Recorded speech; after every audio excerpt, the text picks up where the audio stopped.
Welcome back again. It's Tony Robbins. I'm very excited about this session because one of the biggest challenges for people is everybody wants a better quality of life.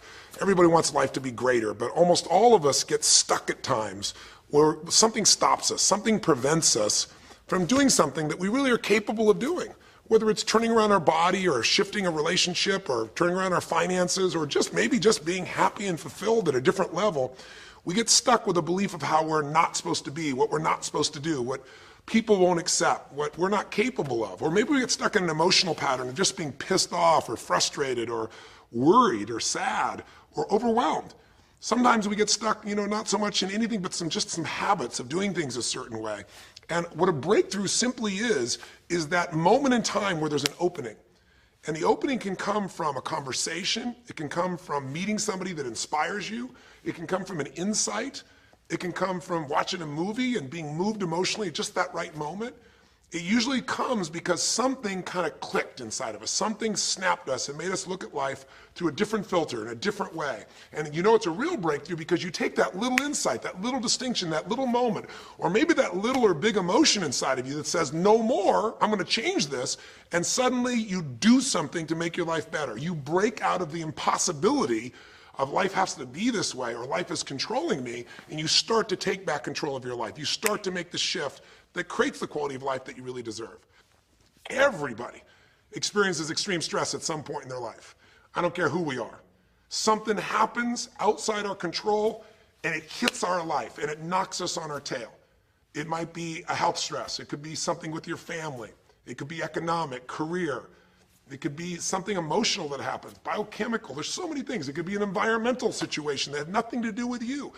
Every one of us in our lifetime are experiencing extreme stress, and these days, because of the economy and the way we respond to it, the majority of people are experiencing some form of extreme stress, at least according to polls. Stress doesn't come from the facts. Stress comes from the meaning that we give to the facts. Yes, those things have happened, but the real question is, if we fight what's happened, we got a problem. We got to decide, what are we going to do with what's happened in our life? How are we going to take this? How are we going to mold this? How are we going to turn our life around? Because when you come up with a new meaning, you get a new life. So what are we going to do in this session? Well, in this session, we're going to take a look at something from a different perspective. We're going to ask you this question. What is the single force that controls the quality of your life? If there was one gift our Creator has given us, or the universe, whatever you believe, what is it? What is the one power that you have right now in this moment that can change everything? You have it, I have it, we all have it. It's this one singular individual power that can change anything in our life, regardless of what's happened to us. And I know you know the answer. The answer is the power of choice. The one thing we have in this world is we can't control the events, but we can choose what to focus on, we can choose what things mean, and we can choose what to do. Those three choices, those three decisions really control our life. It's not so much the conditions of our life that control our destiny as much as the decisions of our life. Try for a second to think about something. Think about your life and just think about, are there a few decisions? If I were to ask you 2 decisions you've made in your life, that if you would have made a different decision, you would have had a totally different life.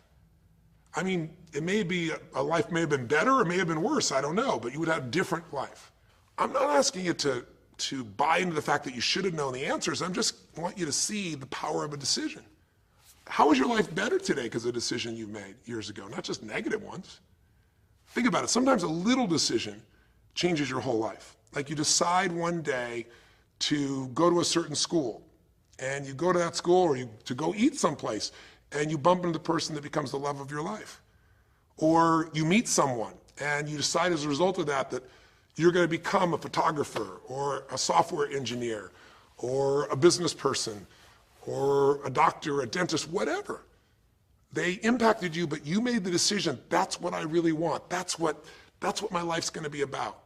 And that decision has affected so much of your life, what you do, how you live your life, how you spend your time, what you earn or don't earn, who you attract into your life, beliefs you have, all come from some of these little decisions. What you decide to eat from your dinner plate each night certainly determines your physical destiny, right? We all know that, at least to a certain extent. I know there's a certain amount that's genetics, but I'm talking about the stuff you and I can control. So decisions equal destiny. It's not our conditions, it's our decisions. So if we want a new life, if we want a new experience, we've got to make new choices. If you don't like the way your career is or your business is, change it. If you don't like your body, change it. You don't like your relationship, change you first, because if you change it, you'll bring you to the next one. Maybe it's time to change it too, but change yourself first. If you want to change anything in your life, you have the choice. So there is no right or wrong. I just want to make you aware in this breakthrough session that everything in our life changes the moment we make a decision. And I mean a real decision. A decision is when you cut off any other possibility and you commit to something with everything you've got and you take action. But the big decisions start with little decisions like, what am I going to focus on? Because whatever you focus on, you're going to feel. If you focus on all the things that have been done to you in your life, of course you're going to feel like hell. If you focus on all the amazing coincidences that have happened, things that maybe they were guided, maybe not, but things happen, and because of that, you met this person that's your best friend, your husband, your wife, or because of that, you have this ability, or because you were there that day, God, you missed an accident. I don't know what it is, but whatever you focus on, you're going to feel. If you focus on people don't care, and you'll look for reasons why they don't care, and evidence they don't care, you'll find it everywhere. If you look for evidence that people are really good people inside, that at some level we all care about each other, you'll find it. Seek and you shall find. The secret is, have you become conscious about your decision making? Because this breakthrough session is, really, you want to change your life, make new choices. New life comes from new choices, but you got to make conscious choices. The people in this particular television special, Melissa and her husband, they really found themselves in a place where they were both making decisions, Melissa and Rick, that were unconscious. When you make decisions about what to focus on and what things mean and what to do, and you're unconscious, you get pretty terrible results usually. Now, we've all done this. I do it still. We all do. But if you want to change your results, you got to become more conscious in your decision making. So think about it. What you focus on, you will feel, whether it's true or not. You focus on how people don't care, you're going to feel they don't care. Second decision you make is, what do things mean? So you focus on something someone does, and you come up with a meaning, and the meaning is, no one loves me. The meaning is, they're trying to take advantage of me. Depending on what meaning you come up with, and you get to choose the meaning of anything. For some people, they say, this situation happened with the economy, and what that means is, I'm going broke. Somebody else said, the situation happened with the economy, guess what? That means I'm going to work harder, I'm going to be more creative, it changed everything. Everybody else is going to quit, so we're going to dominate the marketplace. For people to do it. Is this the end right now, or is it the beginning? See, whether it's the end or beginning is your choice. You get to decide, because once you make up a meaning, it's true. If you think that this is the end of a relationship, are you going to treat people the same way as if you think it's the beginning of a relationship? No way. In fact, I tell people, if you want to have a great relationship, think about this. Treat people like you did in the beginning of the relationship, and there won't be an end. In the beginning of the relationship, when somebody says to you, would you take out the trash? What do you say? Of course, take out the trash. You're happy to do anything, right? But after about 6 months or 6 years, you go take them out the trash. You go, what do you mean? What, I look like your janitor? Take out your own trash. The meaning we give things is very different, and so we feel different, and our life is different. In the beginning, you'll do anything for someone. Now you make up a new meaning. Why should I have to do that for them? Little choices, like what to believe about yourself, what to believe about other people, whether this is the end or the beginning, start to affect your whole life. And the third decision we make, we decide what to focus on, most of us unconsciously. We decide what things mean, and the third thing we decide is, what are we going to do? We decide to quit because it's overwhelming. We decide to get strong and focus. We decide we're going to turn it around. We decide to wait and see. Ultimately, your destiny is determined by what you do.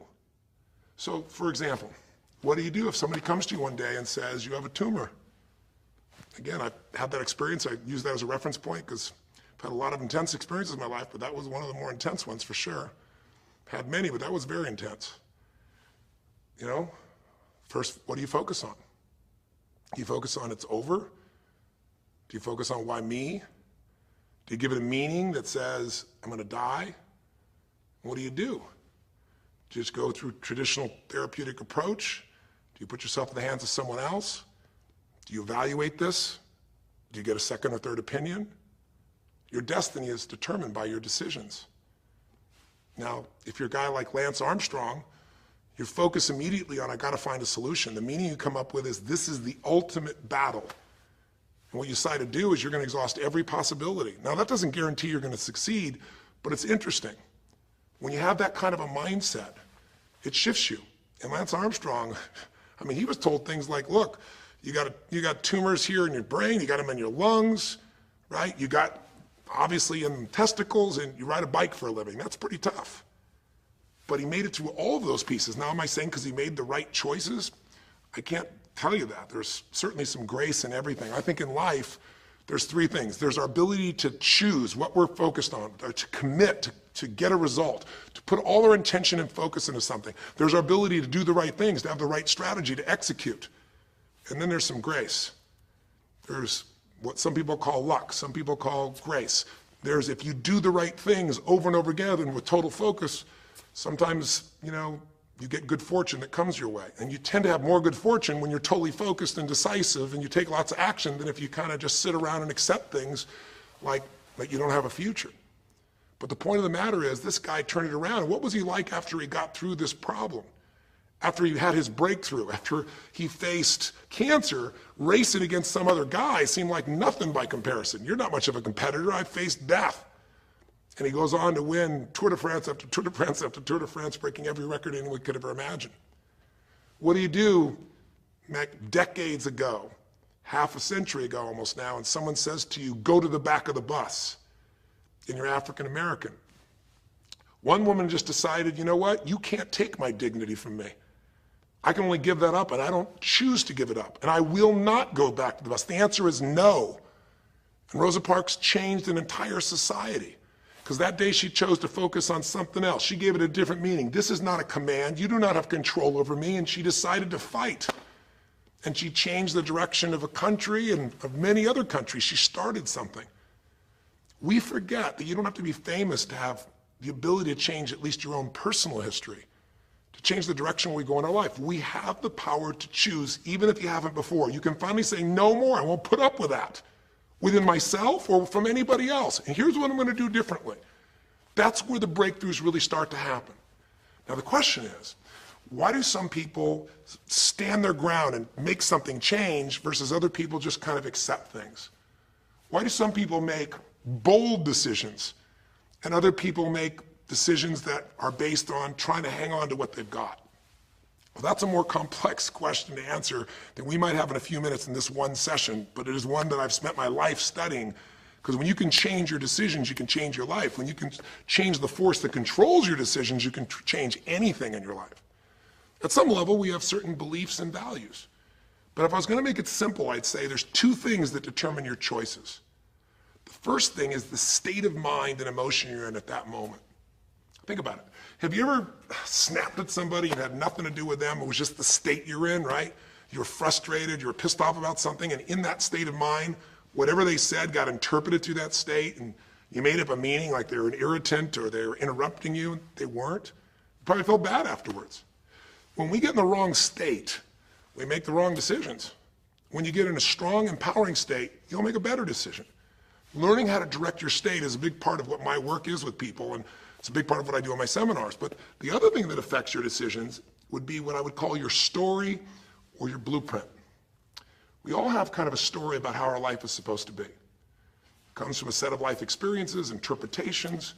Some people think life is all about getting theirs. Some people think life is about growing and contributing. Some people think life is about making judgments. Some people think life is about saving other people's lives. Some people think life is about being successful. Some people think God is the basis of everything, and the way to know God is to go through life in a very specific way with a set of rules, and they follow it. And that's what they believe. Whatever your story is, whatever your blueprint is just another way of saying whatever you believe is how your life is supposed to be, at some level, we either follow that blueprint or we fight it. If we follow it or we fight it, we're going to find that we're going to bump into things in life where life isn't always the same as we expect it to be or think it should be. And that's where we start to experience stress. So in this session of Breakthrough, when you watched this story and you saw Melissa, you saw the conflict between what she desired most and what she feared most. I really believe life is the dance between what you desire most and fear most. That's where you find where we live our life. The dance between what you want most and what you fear most. That's where all that energy is in life. So what does she want? She wants to be famous. She wants to be able to sing and have everyone hear her voice and be able to touch everyone. She wants to contribute. She wants to share her gift. And she definitely wants to be famous and successful.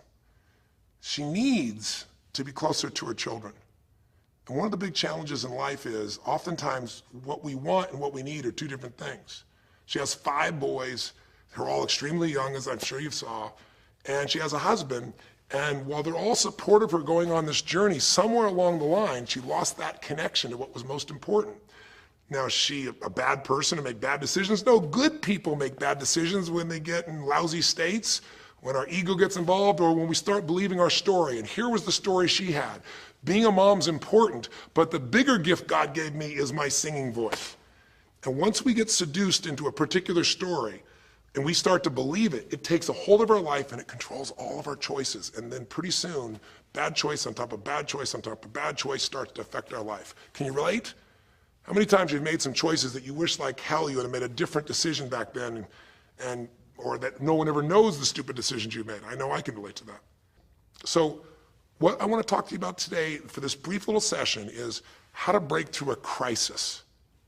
Crises happen, whatever type of crises you go through in your life, and I know you've had many, when we make some choices unconsciously and we get consequences. And we make them unconsciously because we're trying to get what we want. We don't really know what we value most. We don't know what we need. And we find ourselves waking up one day and going, why is my life this way? It's kind of like life is always calling to us to constantly grow and improve. You know, if you're going to look at what's going to make life work, it's really simple. What makes people happy is progress.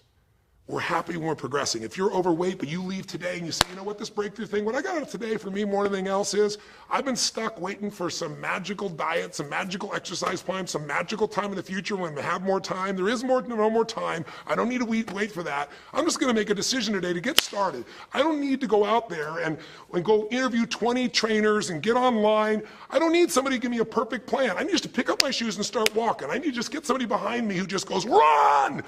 I don't need to wait for perfection. I'm going to do something right now. I choose to get fit. I choose to walk. I choose to run. I choose to go join a club. I'm doing it now. A breakthrough happens the moment you make a new choice. And you don't have to wait. You can just get yourself in a new state. Maybe this tape will get you doing. Or you just have to have a new thought that says, you know what? I made choices in the past. I'm overweight because I chose to eat this and this. I'm not going to eat it anymore. I'm changing now. You can change your whole life real fast with just a few choices. But if you don't make the right choices, eventually you're going to face a crisis. Crisis is when you made so many poor choices that sooner or later life shows up, and instead of asking gently for you to change and improve, to grow, to make progress, to be happy, life, when it's a crisis, now demands change. It isn't asking anymore. We borrowed money as a society and we overspent and we talked about changing and we knew we had to change, and now a crisis happens and guess what? Nobody has a choice. The game has changed. And what crisis does is it melts us down. It melts us down so that we can recast our life. We can remold ourselves. And usually on the other side, our life is greater because as we go through that crisis, we have to grow. Everybody wants change. Nobody wants to do it. Everybody, I should say, wants progress, but nobody wants to change. Everybody wants their life better, but nobody wants to do the push-ups, the running, have the economic or emotional discipline to make it happen. But if you're watching this right now and you're still with me, some part of you wants more. And I'm saying to you, choose it. And the way you're going to choose it is really simple. If you're in that crisis, what keeps you in the crisis is probably because you're being reinforced. Most people, they overeat, or they smoke, or they drink, or they yell at people. They keep doing it because they're rewarded. Whatever gets rewarded gets reinforced. Whatever habit or behavior is reinforced becomes a habit, and then pretty soon, do it long enough, it becomes part of your personality, and pretty soon you think it's who you are, and you just keep living that way.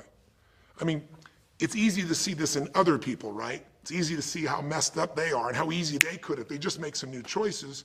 All you got to do is turn on the television, some news program, some entertainment program, and you'll hear detailed descriptions about some person who is very powerful celebrity who is doing some stupid thing. Why do we see all this stuff on television? Why do we hear about every person you can imagine, from Lindsay Lohan to Britney Spears to all the way back to the old days it was Elvis or Michael Jackson or whoever it is that's in the news today in this stage of life in your country as you're watching this? It's because we want to see other people who make bad decisions so we can feel better about our own. But the reason those people don't change, Lindsay Lohan, she's got another DUI. She's putting herself at risk. She's putting other people at risk. She could kill someone. She goes to jail, it's supposed to be 90 days. But here's the consequence. It goes to 2 weeks.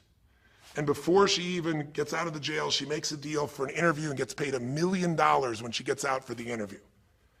What do you think the chances of her changing when her bad behavior gets her $1 million, and I don't know if she even makes that for that much time of acting at this stage? What do you think the chances are when people around her say it's not your fault, it's not fair, they treat you unfairly? As long as we have the decision that we're not responsible, it's not our fault, we can't change anything. We have no power. So I don't know if by the time you watch this if Lindsay will have changed, but if she did, it'll be because the enablers are gone, she's taken responsibility, and she's found something she values more than attention and money for bad behavior. Now, it's easy to look at that with her, but what about you and I? Where are you and I addicted to our problems? Where are you and I reinforced? So many people, when they have a big problem, listen, if things are going well, you say, oh, it's going so great. Your friends go, well, that's great. And after a while, they go, well, easy for you. But if you got a problem, people go, hey, I understand, and they connect with you. Where do we get addicted to our problems? If you want to make a new choice, if you want to make a new decision today, if you want to have a breakthrough in some area of your life, you got to give up the story that it's not your fault, and you got to give up the attention and the love and the connection and the commiserating that comes with it with other human beings.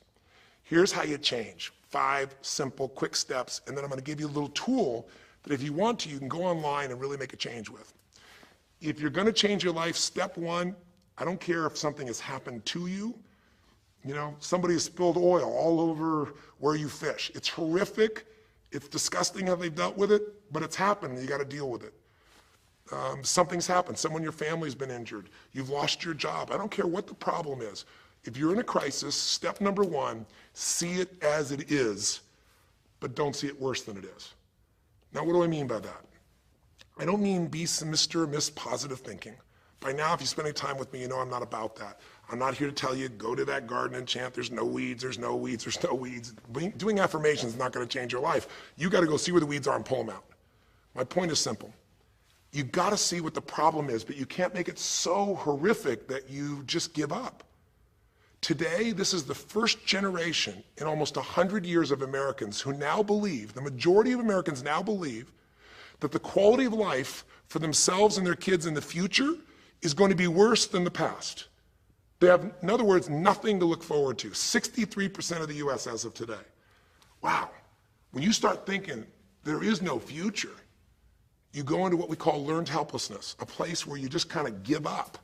And if you get to that place of giving up, then you have no power over your life. That's when people get depressed. That's when people do crazy, stupid things. That's when people want to turn to drugs or alcohol or sometimes suicide or just total frustration and anger, and their life starts to do the opposite of a breakthrough. It becomes completely stuck and in pain or in ongoing suffering. If you and I are going to break out of that, we got to see it as it is. We're not here to be positive thinking people. You got to see what's really going on. But if you're overweight, you can't say to yourself, well, I'm big boned. That's not why you're overweight. You're overweight because you don't work out, you eat certain things, you eat Cheetos all day long, watching TV. I don't know what it is you do, but I know it's not just because you're big boned. You don't want to make it so it's outside your control or you can't change it. So see it as it is, but don't see it worse than it is so that you have no reason to try. Does that make sense? That's the first step. Step 2, get to the real truth and deal with it.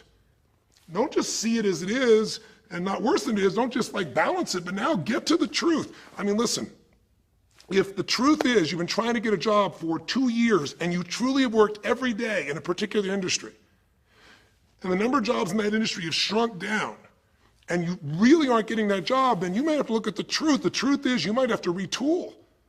You might have to say, gosh, you know, the industry I'm in is gone. I mean, gross, simplistic example, but for years, vinyl records were around for 85 years. And it was a gigantic industry. And things came and went. During the vinyl record time, what happened? Well, remember those 8-track tapes? Are you ancient enough to remember those things? Maybe you know somebody remembers those things. These big boxes, you push them in and out. Yeah, 8-tracks came and went, vinyl records were still here. And then cassette tapes came, right? And cassette tapes were smaller and more compact and more convenient and more seemingly indestructible. And they came over here and vinyl records were still selling like crazy. If you had a job in vinyl records, you kept it. But then a little thing came along called the CD. And when that happened, Almost overnight, you saw an entire industry that's been around almost a century was gone. If you were the guy that worked in the vinyl record factory and knew everything about it, it was the second generation, didn't matter. It was over. And now we laugh about a CD, right? Because everything in this digital world you can have instantly. Who wants to put on a CD? Pretty rare, still available. In vinyl records, maybe there's a small market of people that are collectors, but it's gone. My point is, if you're in the vinyl record business, you got to tell yourself the truth. You got to see it as it is, not worse than it is, but you also got to get the truth and deal with it. You got to deal with the cards you're dealt. You're going to have to retool. You're going to have to change something. You might have to move. If you live in the Gulf, and I don't support anything that's happened there, who could? It's unconscionable what's happened with BP. But if you live in the Gulf and you're a third-generation fisherman, and you fish for oysters, and they're dead, you better get to the truth. Are they going to be dead for 2 years or 10 or 20 to the best of your ability? And you might say, well, I can't do anything else. I can't. I'm a third generation. This is all I know. Yes, you can. Get to the truth and deal with it. Deal with the card you're dealt with. You got to deal with it, sure, I'm sure legally, but in the meantime, you got to take care of your family.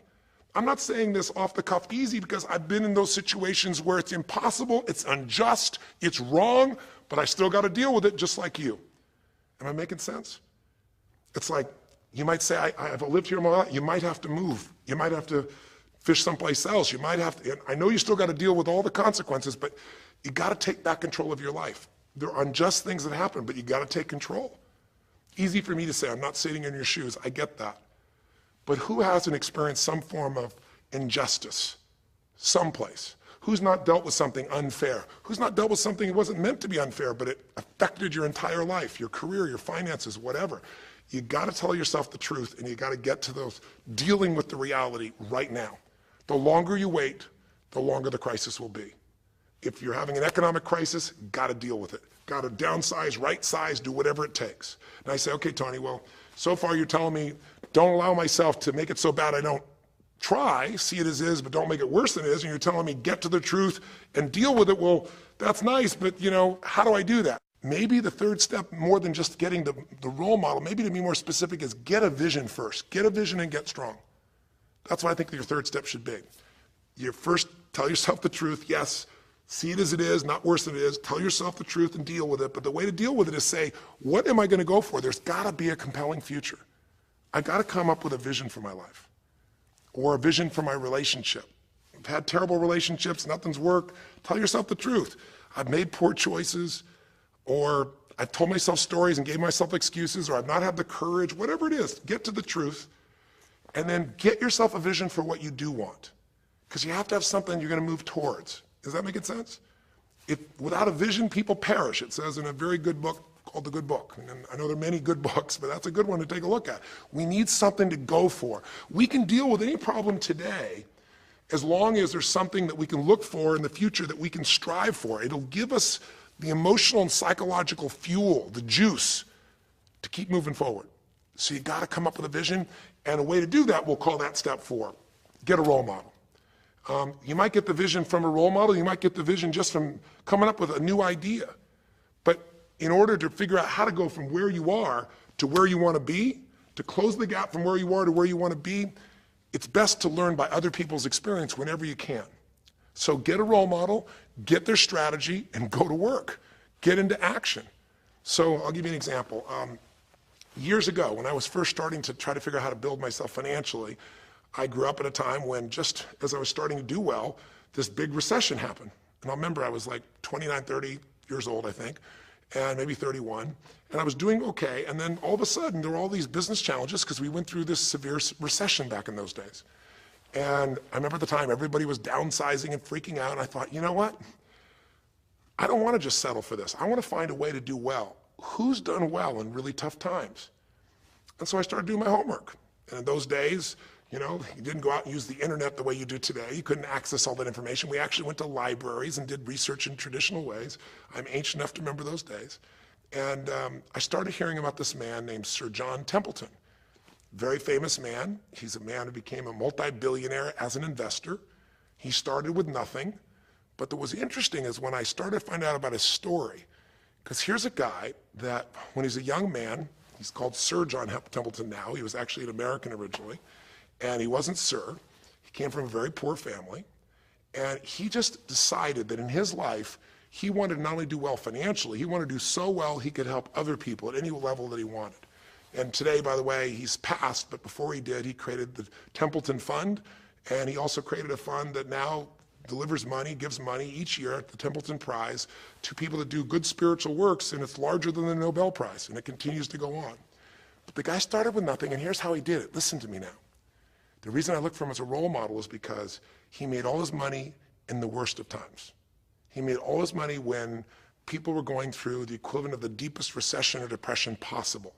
His whole belief was, and this is different than almost anybody else you see around you, was pessimism was the secret to success. That what he wanted to do was make money when people were most pessimistic. Because when people are optimistic, they want you to pay for their house a huge sum of money. But as they start getting more and more pessimistic, where pretty soon they think they can never, the house is the worst thing to have, they'll virtually give you the house. They'll virtually give you the business. And so he made all his money starting in World War II. When the war broke out, when Hitler invaded over in Europe, he took all the money he had and borrowed a total money of $10,000, a total amount. He bought with $10,000 every stock on the New York Stock Exchange that was $1 or less that he thought might be useful, including some companies that looked like they're going to be bankrupt. But he did it when people were the most pessimistic. Because if you recall, it looked like Hitler was going to take over. It didn't look like we were all going to be the winners. It looked like Hitler was going to dominate. And when people were that scared, they would give up anything they had just to get a little bit back. And so he bought all the stock that eventually made him a multi-billionaire. He became a billionaire because after things changed, after the war, just 5 years later, and the economy started to surge, everything changed for him. Where do you think he invested next after World War II? Where was a country that was pummeled, that was down, the factories were basically turned into mud? Japan. You could buy things for pennies in Japan that would have cost you hundreds of thousands of dollars before, and he did. When everyone was most pessimistic, he went and did well. And then he sold when the 80s surged and when everybody thought Japan was the greatest country on earth and had the biggest businesses. He sold and made his maximum profit when people were overly optimistic. He did the same thing down in South America when inflation went crazy. This man spent his entire life basically having a strategy of how to succeed when everybody else was scared. I tell you that because he's a role model. What he did, how he did it, it's all in writing, it's crystal clear. You could do the same. But you won't be able to do it when you're telling yourself the sky is falling and it's over. When you see it worse than it is, you'll just give up. You won't do it if you don't tell yourself the truth is, you know what, this system isn't working. I got to do something. I got to change my finances. I got to change my job. I got to reach. If you don't tell yourself the truth and deal with the truth, the real truth, nothing's going to happen. You won't ever even think about a guy like John Templeton if you don't have a vision that says, I don't care how the environment is, I'm going to find a way to do well. And you won't do well unless you get a strategy based on a role model who's really done it. My whole thing is this. If anybody has something you want, they aren't lucky. They did something. If you model them, if you take similar steps, you can produce a similar result. Make sense? And then finally, the fifth step, look, if you're in a situation where you see it as is, but not worse than it is, if you've told yourself the truth and you dealt the cards you're dealt with and just decided you're going to change it and you're willing to do what's necessary, if you put yourself in a place where you got a new vision and you've gotten yourself strong, if you got a role model and you got some strategy and you got yourself into action, step 5 is give much more than you expect to receive. Simple as that sounds, if you find a way to meet people's needs in business, in an intimate relationship, meeting your kids' needs, anybody's needs, the whole game changes. What happened here when all of a sudden, Melissa finds herself coming home and all of a sudden she finds out that while she's gone, her kids now don't want to talk to her, her boys, her husband has had an affair. Well, none of that could change if she would have just said, you know what? My whole life is over, I'm done. And oh, by the way, I've just lost my career too because while I'm busy trying to deal with my family, I didn't finish the record, so I lose my record deal. And oh, by the way, we don't have any financial stability, now we're losing our house. If that family would have just said it's over, if Melissa or Rick either just said it's over, it would have been over. But they told themselves the truth. We got severe problems here, but they didn't make it worse than it was. They didn't say we can't turn it around. And then they got to the truth of the infidelity, the truth of her addiction to going after fame instead of being a mom, the truth that neither one of them had been really competent at parents and had not given the energy to the kids that they deserved. The truth will set you free, but first it'll piss you off. The truth will, it doesn't feel good, but not feeling good is sometimes where you get your drive to change things. They started looking around and said, we don't have the skill to even manage our house, much less our finances. We got to do something different. We got to focus on our kids. We got to focus on turning things around. We got to turn our relationship around. But that wouldn't have worked unless they got a vision of starting to see, it could happen. And that's what I helped them with. I helped them get to the truth. I helped them to stop over-exaggerating. I got them to a place where they got to see that this relationship could be back alive and passionate, and that these kids deserve both their parents, and that she really could be a great mom, and that maybe in the end she could even still have her singing career and enjoy it too, that she didn't have to give it all up. And I'm really proud of her. She did it because she found a role model. She got a vision, but she got a full role model.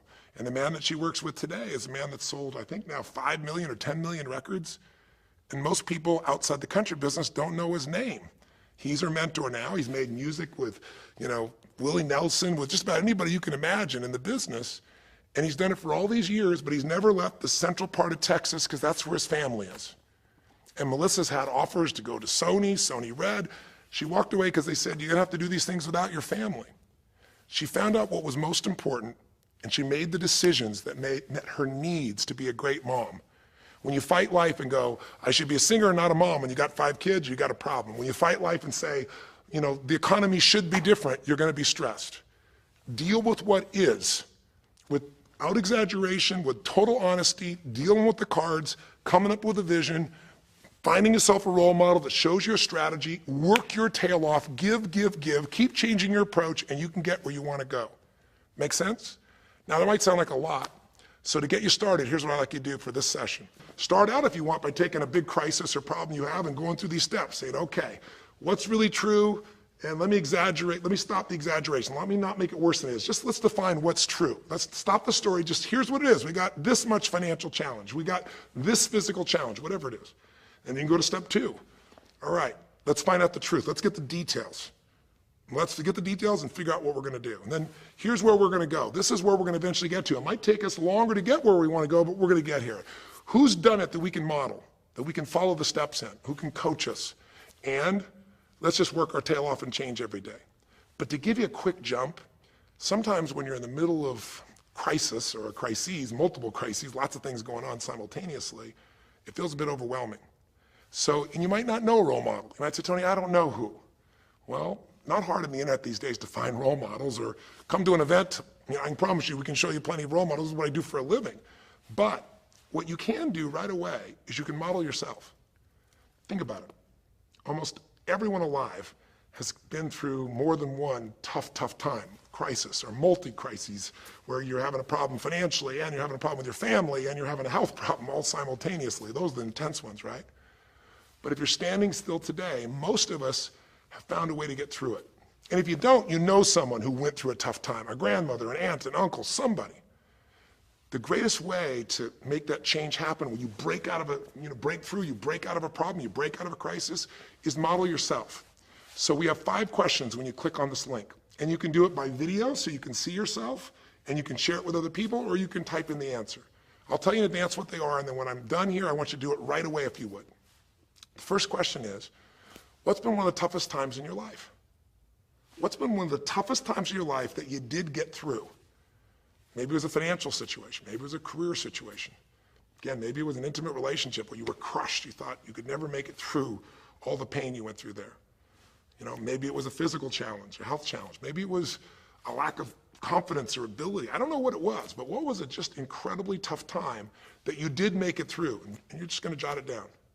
Or you can do it in the video and just tell us, because you're not only gonna get this answer, but we're gonna create a community of people who will be role models, people that have been through hell and back, saying, here's where I was, here's what I got through, here's what shifted my life, here's what you can do.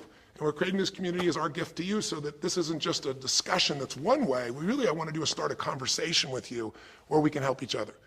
So that first question is, what's a crisis? What's a challenge? What's a tough situation you eventually made through, but it really was difficult for you? Second question, you go back and you think about that situation. What pulled you through? What pulled you through that situation? What did you learn? What distinction? Or did you get a strategy? Or was it a belief? Or did you meet someone who helped you? Or was it just somehow you clicked into your faith and you kicked yourself into gear? What pulled you through those tough times? Was it a person? Was it a place? Was it an idea? Was it a distinction? Was it a belief? What was it? Share it with us. Type it down or tell us from your heart what it really was. Third question is just real quick. It's just for contrast. And the third question is, what was your life like before the crisis? Like right before all hell broke loose? Usually you'll say, oh, my life was so great. But when you go back and look at it, was it so great? Was it wonderful? Just out of curiosity, right before all hell broke loose, third question is, what was your life like right before it? And then the fourth question, what'd you do? What did you do to go from where you were to where you are today? What did you do to get over that situation? What did you do to get through that situation? What did you do to turn it around? What action did you take? Who did you go learn from? What skill did you go get? What did you physically do? Kind of give us the description of what you did, because we all want to know, because you can provide us a pathway. You may have been through a crisis that someone else is going through right now, and they could learn from you. They could learn the shortcut.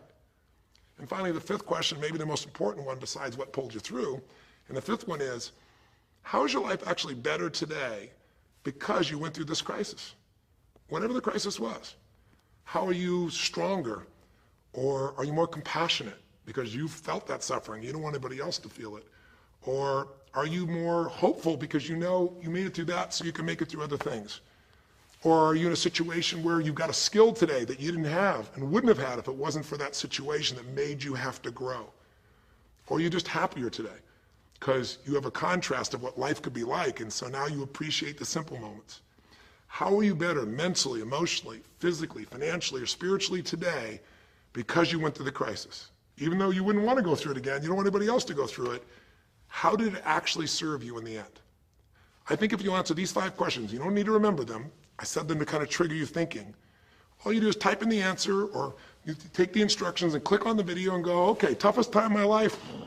There have been so many, but I'd say when I went through this divorce, or I'd say when I was told I had this tumor, or I'd say when they told me this company was going to go bankrupt, or whatever it was. Second question, what pulled me through? God, I don't know, I guess a combination of things. One was this belief that somehow everything in life happens for a reason and a purpose. And even though I hate this, something must be calling me to grow. Or I'll tell you what it was. It was a friend that sat me down and said, man, you're going through hell. But when you're in the middle of hell, when you're pushing through hell, just keep pushing. Just keep going through it, man. I've been there. And he gave me this plan, or he gave me this strategy, or he told me, you know, this problem won't last forever. Trust me, I know it feels like it's the end of the world, but 10 years from now, you and I will be sitting here, and you'll be here with your children, and you'll be here with your wife, and we'll be talking about those tough days, and we'll actually smile and laugh about them and be so proud we made it through it together. Or you might say, what got me through it was prayer, or my faith in God, or what got me through it was just massive action. You know, what pulled you through? Just tell us. We all want to hear, we all need to know. And there's lots of ways to get through hell, isn't there? There's lots of ways to get through a crisis. There's so many ways. That's what I want people to get. So when you're done with this on the website, you will give in something. Because a community is not just a place you go get stuff, right? It's a place you give. And the more, you know, authentic you can be and honest from your heart, the more other people will see and be touched. You know, what was it like before? Oh my God, I was on top of the mountain. You know, what did you do? Here's what I did. You know, I told myself the truth. I went and got this new education. I went and started talking to people each day. Whatever you did. How's your life better today? There's a phrase, you know, be humble or be humbled. You know, I have a different level of humility because I know, you know, that as good as I may think I may be, that situation reminded me that life is not just about me, it's about we. Or, gosh, because of that, I love my wife so much because we made it through that situation together. Or because of that, man, I'm so much stronger financially. I'm on top of things. I don't let anybody spend. Whatever it is, tell us how your life's better. Okay?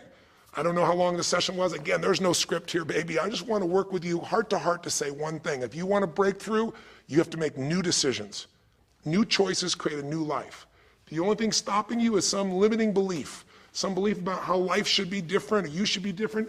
Deal with life the way it is. Tell yourself the absolute truth. Don't make it worse than it is. Tell yourself the truth. Deal with it. Get a vision. Get strong. Get a strategy, get a role model with a strategy and get into action, and then put your focus on taking action every day. Giving, change your approach, you will get there. Go to the Power of Crisis right now, click in, give us your message and the answers to 5, and look at other people. You'll find people have been through things you can't imagine. A woman talking about how one day she was home and a man came in, and to try and save her children from being hurt, she had to let him rape her right in front of her kids. And when her husband found out, he came home, he was so upset he left her. And then she developed cancer. I mean, you'll see some stories here that'll blow your mind. And today she's the most happy, incredible woman, and she's helping other people who have cancer to get through it. She's healthy and strong. Her kids are strong. We need those kinds of role models. So whether your story is little or big, there is no little or big. We all need a pathway of power. And this will be a gift to yourself because it will activate your resources, and it'll be a gift to other people as well. So that's our session. The power of decision, the power of choice, how to face a crisis and turn around. It may not sound like rocket science. It's not. It's just called the truth. And the truth will set you free, as they say. So live strong and live with passion.